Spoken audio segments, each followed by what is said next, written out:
Dans mon sport, je pense que plus que le dopage de l'homme, je crois que c'est plus le dopage mécanique qui existe.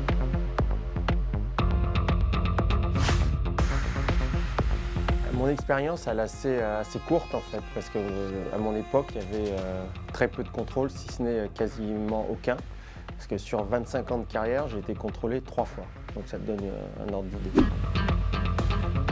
Dans mon sport, je pense que plus que le dopage de l'homme, je crois que c'est plus le dopage mécanique qui existe. Et là, par contre, il est excessivement présent. Et c'est vrai que c'est assez frustrant de savoir que certains trichent avec leur voiture et vous battent comme ça. Ce qui est sûr, c'est que sur le dopage humain, ça a aussi beaucoup évolué, puisqu'ils ont exactement aujourd'hui les mêmes règles que la plupart des sportifs de haut niveau. Donc je crois qu'ils ont plus de contrôle aujourd'hui, et avec des produits qui sont certainement très ciblés par rapport au sport automobile.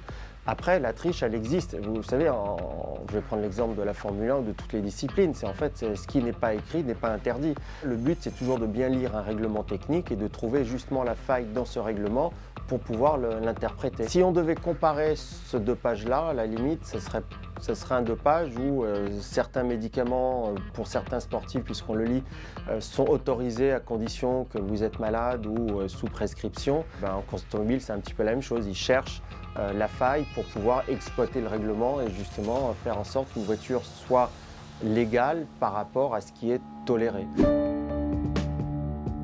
Alors, pour rebondir sur les propos de votre consultant, le dopage mécanique, c'est un terme utilisé en France, mais ce n'est pas un dopage à proprement parler, c'est une fraude technologique, donc ce n'est pas dans les prérogatives de l'agence.